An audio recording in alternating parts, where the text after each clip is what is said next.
Hey guys, it's Mitch. How's it going? We're taking a look at a Wildstorm one-shot today. That is not the P word that I shouldn't say within this first 7 seconds of a video, I'm sure, although it certainly looks like it. This looks like Zealot and Voodoo's sex tape comic. And I'm pretty sure that's the entire point of this comic. We're looking at the Voodoo and Zealot one-shot called Skin Trade. There isn't really a purpose to this comic, I don't think. There's nothing really that gets fleshed out in this too much. I mean, well, I guess there's kind of a bit of a revelation at the end of this that I don't think ever got revisited. But really the point of this comic is just Jim Lee found a dude who likes to trace off the Sports Illustrated swimsuit edition and possibly stills from porn. We're past the 7-second mark. It's interesting, both Voodoo and Zealot would get miniseries not too long after this. They haven't had them before this, though. And I'm pretty sure that characters getting like their own standalone miniseries is pretty standard around this time. You know, I think about what Mark Silvestri's probably doing in Cyberforce right about now. What Rob Liefeld's probably doing with the Youngblood characters. Actually, looking back, it all kind of seems to be starting around this time. So maybe I'm just kind of remembering it wrong. But yeah, this is the way that Jim Lee decided to kind of break into that. With, I mean, just like a flat-out promise that, hey, like Zealot and Voodoo are going to get naked in this one. They're not, obviously, but it sure seems like they're gonna. We could start with the cover. Like, these are fine drawings of women that I'm absolutely certain have been traced. This is going to be drawn by somebody named Michael Lopez. I don't know who that is. And this is a case where you can very clearly see the difference between Michael Lopez's actual style when it pops up and what he's tracing. And he's tracing an awful lot in this. But I like, you know, like the textures he's getting, I guess. He picked nice poses to trace off of. This is credited on the cover to Gary Martin as the inker, but there's actually like a good half dozen inkers on this thing. Okay, so story by Steven Seagal. That's kind of a real writer, right? I don't know that I've ever read anything particularly good from Steven Seagal. I've just seen his name bandied around a fair bit around this time. I assume that he's written decent things. Pencils Michael Lopez, inks Gary Martin, with Jeff Albrecht, Rick Brandt, John Lowe, Tom Rainey, Edwin Russell, Joseph Rubinstein, and John Ty. So 8 inkers in total. I imagine Gary Martin's doing the bulk of the inks on this, at least when it looks like this, where, you know, it's a pretty good rendition.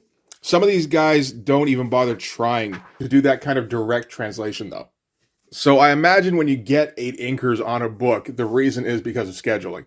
And a lot of these pages are going to be kind of heavily detailed. You know, like there's still a lot of drawing going on, even if it is like 80% light boxed. I don't know. So the story in this one, I believe this is not too long after Yugoslavia broke up as a country and all the business in Bosnia-Herzegovina went down, and you started hearing like really bad stories coming out of there. I think this is the point of having this story centered in kind of that area. So yeah, Yugoslavia is a war-torn country where people are trying to escape. They're trying to find some kind of refuge. They're trying to find some kind of transport out of the country if they can. And we're going to focus early on this woman that looks an awful lot like Voodoo. It's not Voodoo. I just realized I'm doing an issue that centers primarily around Voodoo and Zealot. Let's see how long before I start transposing the names there. So yeah, anyway, that's how we're starting with this woman, and she's racing through the streets of Yugoslavia with these 3 kids that she's trying to get out of the country. And which is a weird place to start in a Wildcats book, which is, you know, a comic about a bunch of like half aliens who were fighting against another race of aliens in a covert war, theoretically. Like, you can fit this into that kind of story, but it's still not necessarily the kind of thing you'd want to, I would think. This is also taking place at an odd time, because this is right around the time that the Wildstorm Rising crossover is going on, I think. Yeah, the end of the Wildstorm Rising crossover came out just a few months before this, so theoretically at this time, Voodoo and Zealot and the rest of the Wildcats team should be on Kira right now, right at the beginning of the Alan Moore run. But, I mean, I also get the feeling this is kind of gets its own little timeline where it's just, you know, somewhere before that, where Voodoo is training Zealot, and that's kind of it. That's all you really need to know going into this. It's not a bad first page to start with. I will say there does seem to be a fair amount of detail in here. You know, there's some good perspective going on, good proportion, but this will not maintain over the course of the comic. Now, part of that might be down to the 8 inkers that are working on it. I don't think all of it, though. So yeah, they're just kind of running. Again, a lot of good detail in here. This is the kind of thing that, again, probably is what prompted Jim Lee to put extra inkers on this, is because like they're putting in a ton of detail. Who knows when they started this? It could have been right at the beginning of the year. And, they're going hard on like breaking glass everywhere and everything. Yeah, running through the streets. And the woman here all of a sudden does a flip. We get like a choom sound effect. We don't get any kind of explosion or anything. So it really does just kind of seem like, I don't know, she had a little bit of a fit for a second there. Like, for a second I wondered if maybe she got shot, but they get up and they start running again. And I mean, we can already see that the face is like, that doesn't quite match up with the skill level there. Even less so here. Like this is, nowhere near the same kind of quality. Same with these guys here. So I'm left kind of wondering how much of the detail in stuff like this is down to the inkers. It feels like maybe quite a bit. So then Providence teleports in, and she's a character that's similar to Void, in that she's a person who's merged with an orb to get, personality draining powers, like her own. And all of a sudden, this Michael Lopez guy can draw a woman, like, very nicely, as long as he finds the right reference. Providence tells the woman, her name is Kathy, that she's going to have to scale this wall with the kids if that's the only way she's going to escape. And they're trying to escape from this local warlord called Destine, who is, she's like a Wildstorm supervillain. She's all dressed up in Coda, well, nothing, where she runs around in a bikini and calls that, like, battle armor. Anyway, she does convince her eventually, and they start scaling the wall with some perspective that does not add up. Again, when you consider, like, how well this looked here, like, that looked really good in terms of a candid street scene. And then you can't draw the basic perspective of a kid climbing up a wall. It's just kind of makes you go, oh, okay. So they get up over the wall. Providence stays behind long enough for this Destine character. She is supposed to have you can see right here. Like, she's supposed to have a bikini on, and just the colorist decided, we'll go all silver for just for this one panel. But yeah, Destine and her two lieutenants catch up. So this guy's like her royal consort. This guy is like her security team leader, I think. And she's familiar with Providence. Apparently Providence has had something to do with Destine's rise to power, or saving Destine's life earlier, something like that. Basically, Destine has the possession of an orb of some kind. Really tiny version of one. I think that's it right there. And that's what Providence wants out of this. She wants this second orb, or orblet. But Destine's not too likely to give it up. Apparently this is kind of sustaining her, although we're not going to find that out for a while. Her consort here is and her head of security, or whatever this girl is, they're threatening Providence. So Providence has to have a reason to try to negotiate the orb away from Destine. At first, she kind of offers, okay, well, you're looking for a way to get your country back and, like, get freedom for your people, right? And she's like, shit, no. I want revenge. I'm a villain. Can't you tell by my outfit? And, we can get a pretty early indication of what this comic is all about right here, I think. This would have come out about a year after Penthouse Comics started up, when Adam Hughes and Mark Beecham started making big money over there. And it feels like that might have had a bit of an influence on this Mike Lopez guy, because he's doing a little bit of the Mark Beecham over-rendering the ass. And he's going to keep doing that throughout the comic here. Oh, look at that. We get a For Your Eyes Only splash, which is poorly proportioned because Michael Lopez felt the need to try and fit the boobs in here. But the thing is, he put them pretty much at Zealot's waist here. So they're like flopping around her belly button. Again, you look at everything except the boobs, essentially. And all the proportion looks great. Just the shapes of the arms, the shapes of the hands, all that. It all looks proper. And it looks correct relative to each other. And then you see something like that. And that just looks like such a rookie thing to do. And you see VOODOO down here. And it's nowhere near the same kind of skill. So, I feel like this probably started as a successful splash page, and then he started drawing VOODOO, and then everything started going wrong.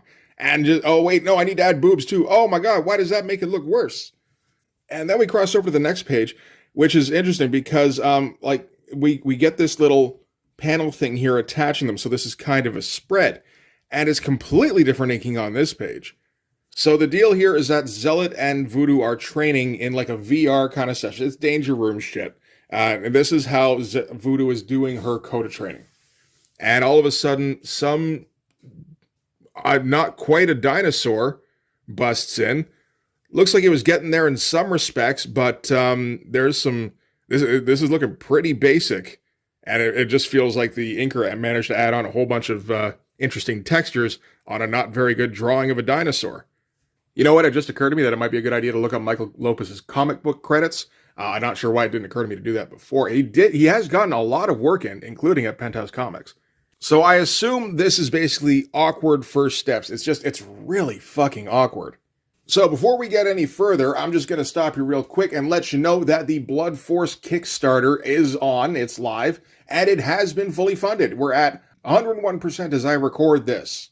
So you probably heard me talk a little bit about Blood Force. It's the satire of 90s extreme comics I've been working on for the last 3 years. And if you've been on the fence at all, or if this is the first time you're hearing of that, the comic will absolutely be printed now. So jump on board. If you're not sure what Blood Force looks like, check out any of the live streams on my channel. That's usually what that's about. You know, it's awesome that the book has been funded. That doesn't mean that there aren't still goals that can be reached. Like, for instance, right now it's set to be a black and white book, but with the first stretch goal, I will be able to get the book fully colored, and I would love to do that. I think that's the way the book should be seen. So check out the first link in the description. Go over there, put in your pledge, and get on the Blood Force train early. This is just issue 1. I got 4 more issues in the bank already, and we're just going to keep going. So anyway, back to this. Back to me, like, at least I stopped maligning him around page 7 and decided to see whether or not he actually made it in the comic industry, and it looks like he kind of did. So good for him on that.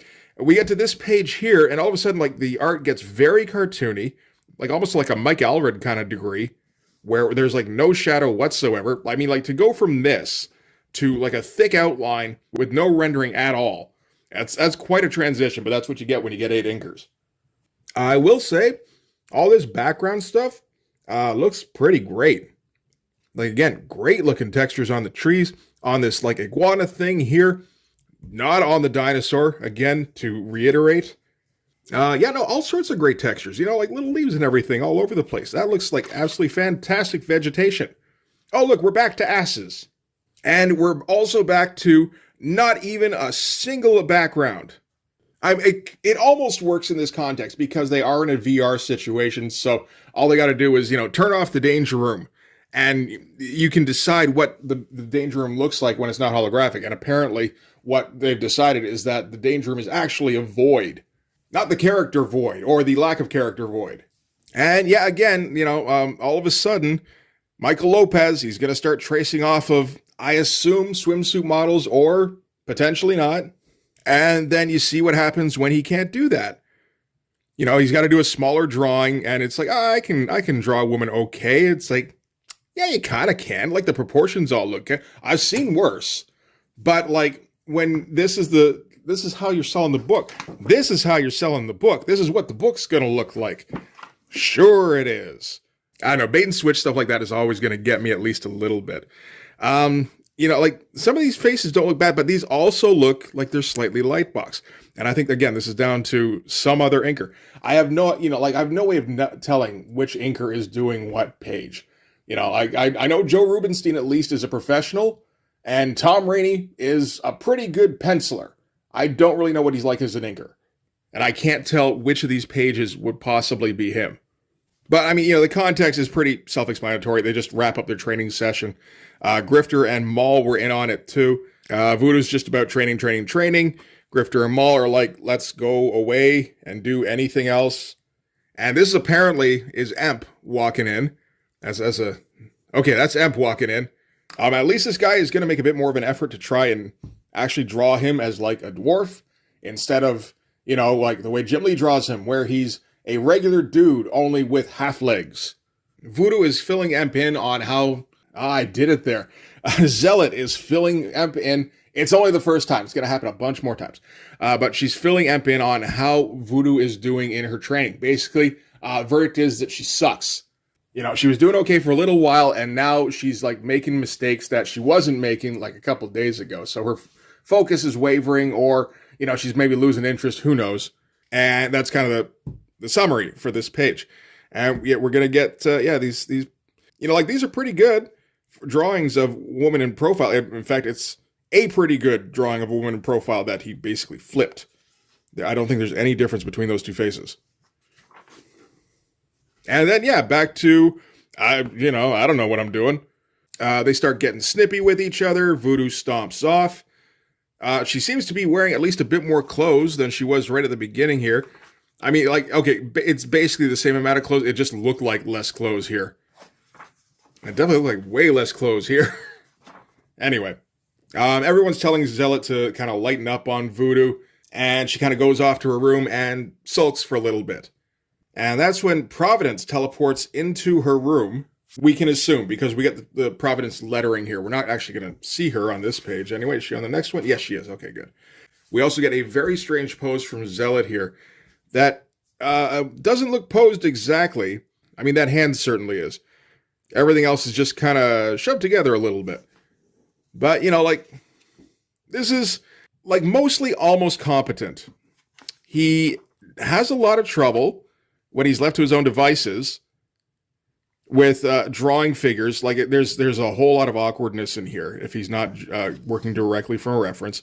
Same with this one here. It's almost there, but there's still, the proportions aren't quite right on this pose. The faces get very simplistic and not necessarily natural expressions. Nah, I don't know. And then, he just, it's just like every once in a while he kind of snaps out of it. It's like, oh, good, I found another thing I can trace. So anyway, yeah, Providence is in Zealot's room now, and she's telling her that she's going to have to go to Yurgovia.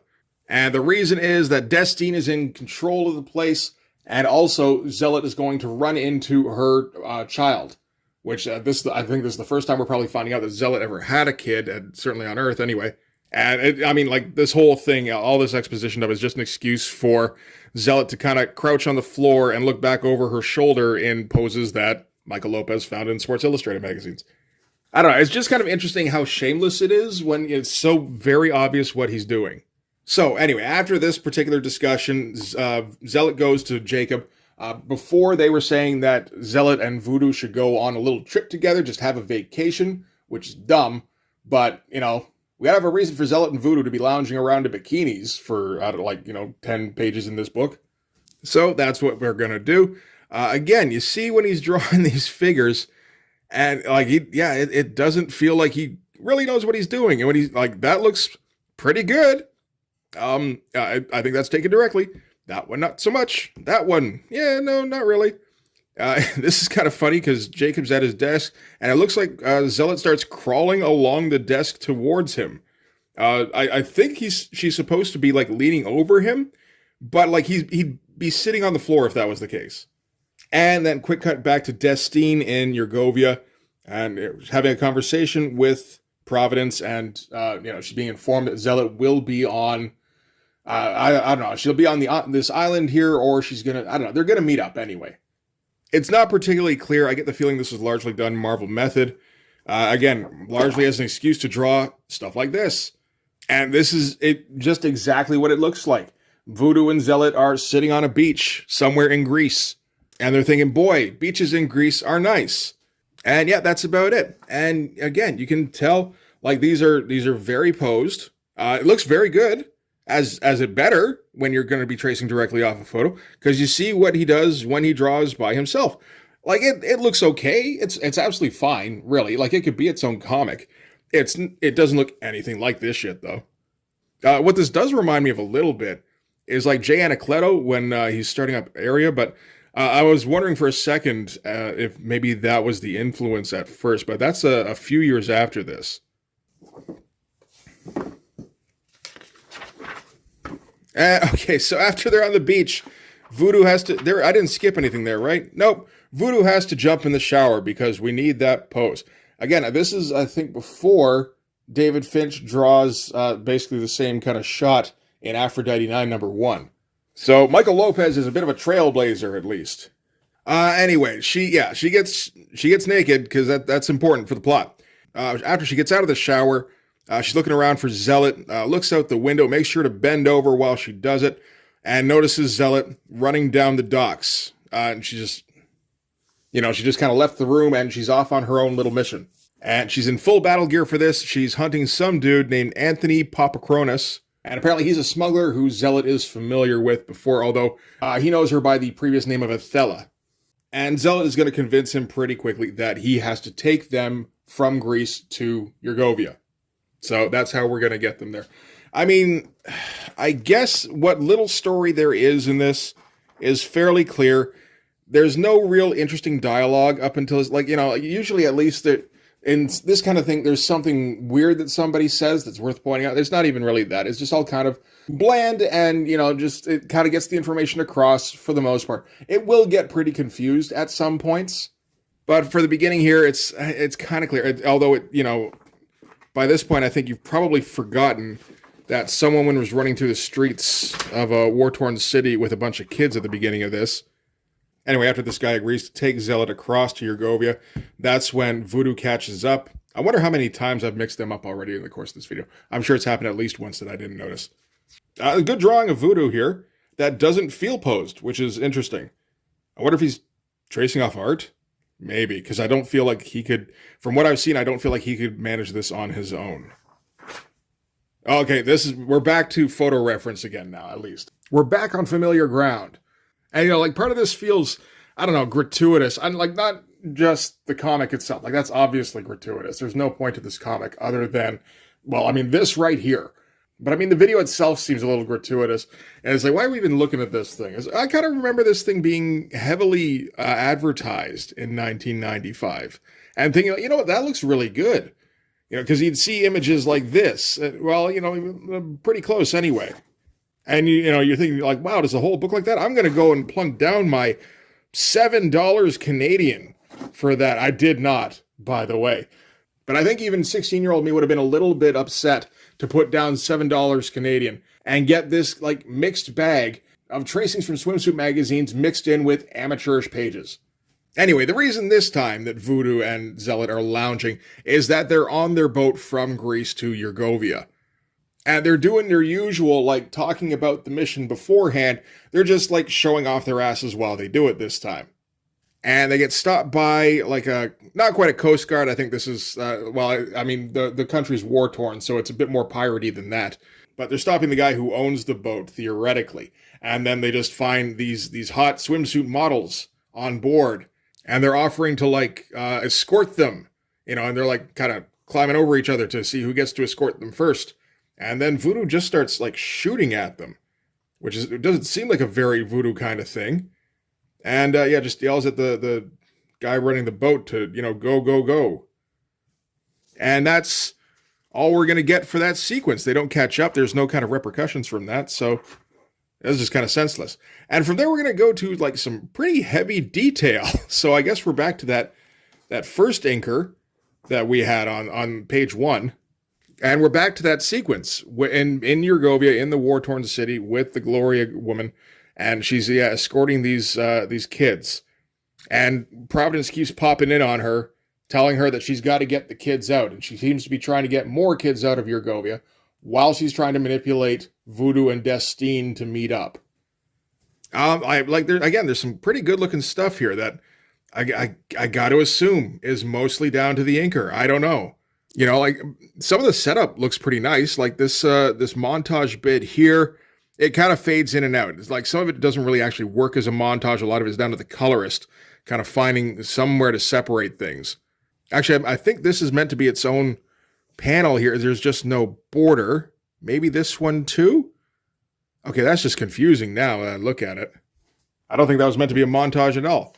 So I guess it all worked out in the end. On board the shore, I don't know, Zoodoo. Okay, that's where we're at. Zealot flags down a truck by basically flashing him by the looks of it, and asks him to take them into Yurgovia. And he's like, well, I can take you at least a little bit of the way, but I'm not going all the way in, because they get kind of close and then bombs start going off. So he's like, nope, that's it. That's as close as you get. Get the fuck out my truck. So I guess he left them on the side of a mountain. God knows how they ever got down there. And they're shooting down, I don't know, like soldiers of one kind or another.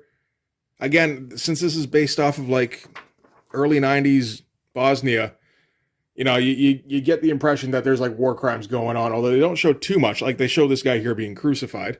I suppose that's a pretty good place to start. Voodoo wants to save him. Zealot wants to, like, he's asking for death in English, and Zealot's happy enough to assist him with that.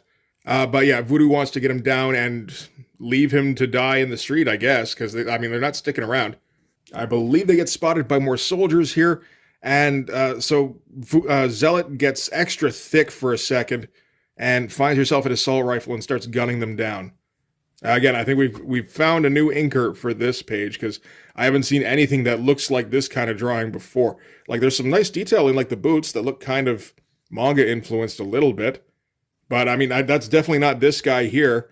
The guy who can do the hair, which I'm guessing is the guy from the cover. Okay, so they're running out throughout the city here, and we got to remember what their motivation is, because it does get mentioned from time to time, but you lose track of it, what with all the bikinis and just nonsense going on. So, the whole reason that Zealot is here is, for one thing, she wants kind of a confrontation with Destine, but more importantly, I think she wants to find out about this child of hers that's on the island.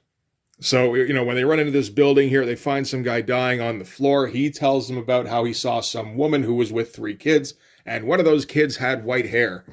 And did she? I think maybe. There's a couple of blonde kids here. Yeah. So yeah, we're meant to think that one of those kids is Zealots. Although, they're pretty young. This has been kind of introduced as like a long-lost kid kind of thing. It's like, well, not that long ago, maybe.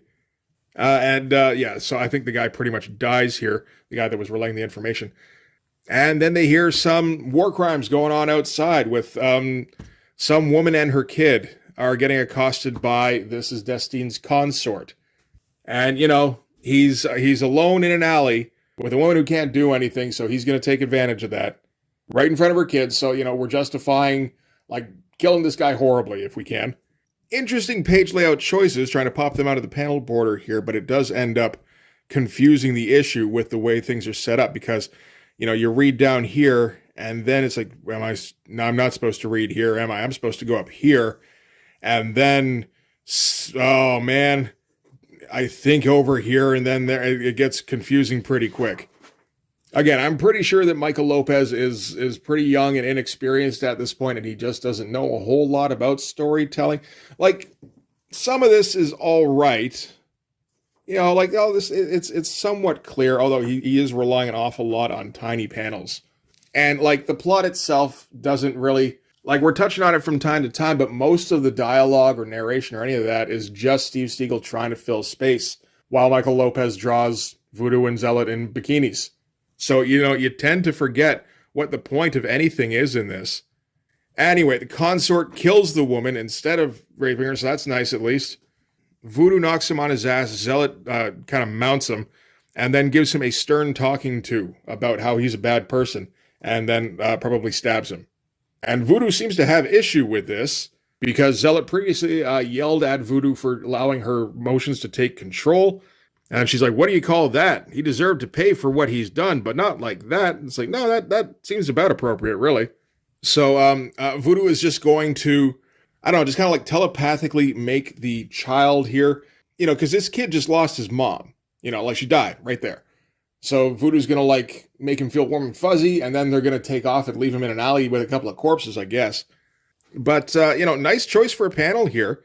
I assume that this is lightboxed. But, he did have to put together this panel, and, I do like the way this ended up looking with all the negative space here. Okay, so now we're finally cutting back to Destine, who's just in the streets shooting people down. And she's with her Lieutenant Deva here, who she says, fights like a warrior born.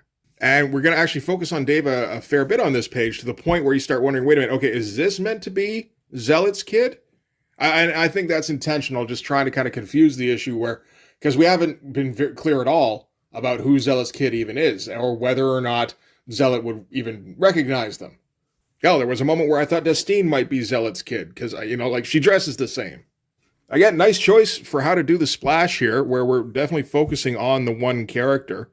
That gun looks a little bit iffy, but overall, this is a pretty nicely done splash. Again, I'm quite sure like most of this is traced off, but again, he had to put it together. Providence pops in and tells Destine that Zealot is approaching. Caught it. And then we're going to cut to that Gloria woman who's still got those 3 kids. And they're running through the streets, and she kind of like looks off to over her shoulder, kind of bored. And then everybody goes, holy, run, get to the castle, as something happens here. Turns out there's a tank. If you turn this thing on an angle, you can kind of see the tank. But it looks like she's running from like a flaming bird or something like that. So again, the storytelling, not super great here. It looks like Gloria trips and is about to get run over by the tank. And then something happens. And I imagine that, Voodoo and Zealot come to the rescue. So Voodoo's managed to find herself an assault rifle. And Michael Lopez found a cool shot of a woman standing with her ass showing. Where he's like, okay, that'll be like the central image for the book. Nice looking finish on this. Not so much on everything going on in here, but the rest of this all looks nice. It's, whatever he has to draw anything other than like background stuff, and he doesn't have a reference to work from. He's competent for the most part. You wouldn't want to give this guy a book, though. Like, you definitely want to run him through his paces on some pages first. But yeah, he picked a good photo to Lightbox anyway. They've rescued Gloria from the tank. Zealot is going to run at the tank, I think. It's a little hard to tell because, again, tiny panel, and we don't really see anything indicating it's a tank. But the next thing we see is the tank itself rolling across, like down the street or whatever, and Voodoo and Zealot are inside. Maybe with Gloria, maybe not. This is a pretty cool page, though, and there's some nice motion blur effects going on. So I like what the inker did there. That I actually kind of feel like I want to copy a little bit of that. And then, I guess they pulled the tank right up to Destine. I just had to check and make sure that I didn't skip a page in there. I don't think so. Yeah, she was doing fine, and then they rolled the tank right up to her face, apparently. But I guess couldn't hit the fire button fast enough to actually shoot her. It looks like she managed to leap out of the way just in time here. And then Deva here is going to be inked by somebody completely different who normally inks cartoons by the looks of it. And that's how it's going to go for this page here. So this is Deva versus Zealot, Saturday morning cartoon style, which doesn't fit into this book at all. Like, you think if you're going to throw a bunch of inkers on something, like, you kind of hope that they would get something approximating like a similar style. And this is this is such a jarring transition, where you go from that to this, and theoretically it's the same penciler. Like, this to the point where I assume that there's a backup penciler that just went uncredited in this, because there's like nothing similar at all in this. Like all the tech in the background here, that looks all right. And yeah, we're gonna keep getting the Saturday morning cartoon version. It's like, weren't we just leering over these characters a little while ago? I mean, you're not going to find bikini references for a fight sequence, I don't think. So, I mean, I can understand why this looks completely different, but, like, this is, I got to assume this is our guy Unvarnished. And, it's bad figure work, weird shadows, bad proportion, completely ignoring any kind of background. This particular inker isn't helping him out, on anything, really. But okay, so this is Voodoo and Destine versus each other at first. And Voodoo seems to dispatch her pretty easily, while Deva fights Zealot. And then Voodoo jumps in on the Deva fight. And then, completely different inking. We're back to, Wildstorm standard inking, at least. That previous stuff looked like it might work fine on, an Adam Warren or something. I can't really see a whole lot of great looking lines here, but I'm sure some of it's okay. And then, back to this, which looks pretty good. So this is Gloria again, and she's taken those 3 kids over to the helicopter, only she finds out that the helicopter's blades have been damaged, and the helicopter itself is full of other kids. And when she shows up with more kids, they're like, no, we're full of kids. And then all the kids that were already in the helicopter just start, scattering.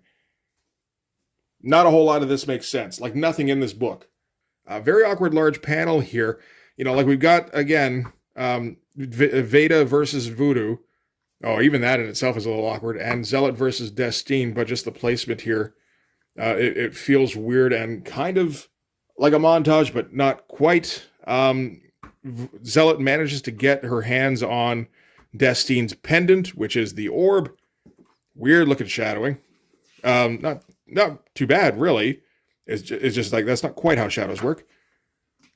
And yeah, she just, I guess she gets the orb, so she wins. And Destine like turns into like a, I don't know, like all the color leaves her hair, but she doesn't age or anything. So I'm not sure exactly what happened there. It looks like she's supposed to be drained of life now that she doesn't have the orb anymore. But like, this is the point where I realized that Zealots had pigtails for like, is it the whole issue? Like, well, the whole fight? Doesn't look like it. It looks like it was a ponytail to start with. No, she had the pigtails here too. So yeah, where she does this pose here, where she puts her hand on her, like this just looks like cheerleader tryouts.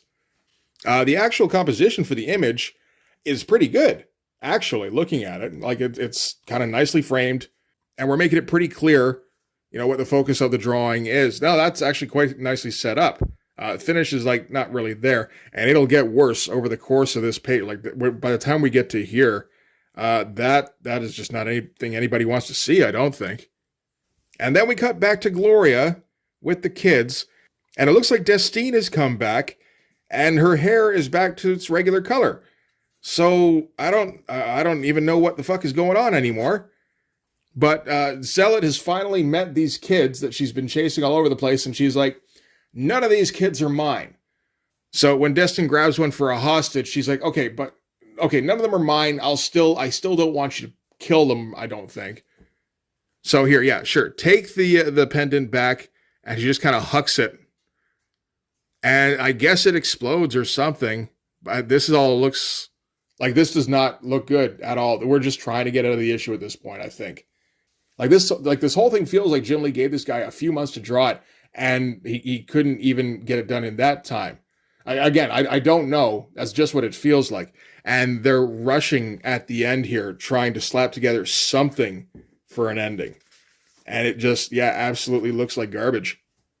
So anyway, now we're back to trying on page, so I imagine this was done earlier. Providence bugs out. We don't see her bug out. She has to say it, because nobody drew that. I assume Destine, whoever she is dead.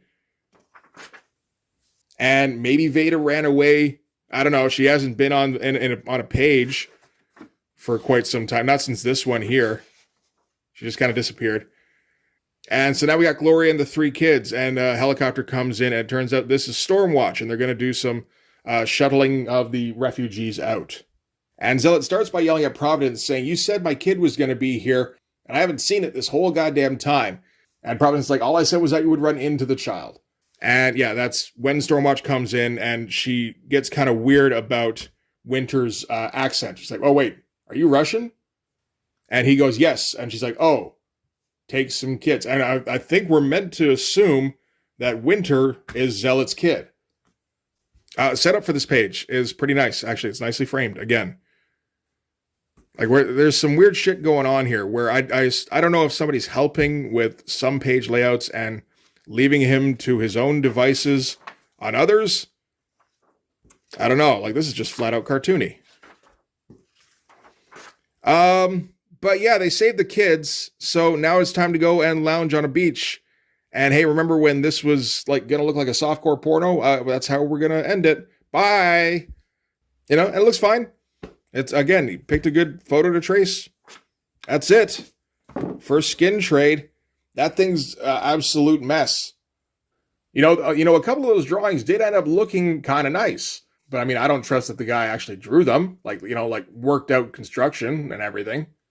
You know, I guess the point where anything that's not a crap drawing, I'm kind of squinting at it going, okay, how much of this did you actually draw? Which, you know, isn't the nicest thing to say. But like, there's enough crap drawings in here to go, I think this is the baseline. Anyway, dude seems to have had a long career, so I assume that he got considerably better, that he learned quite a bit. And this is just kind of an awkward first steps kind of thing.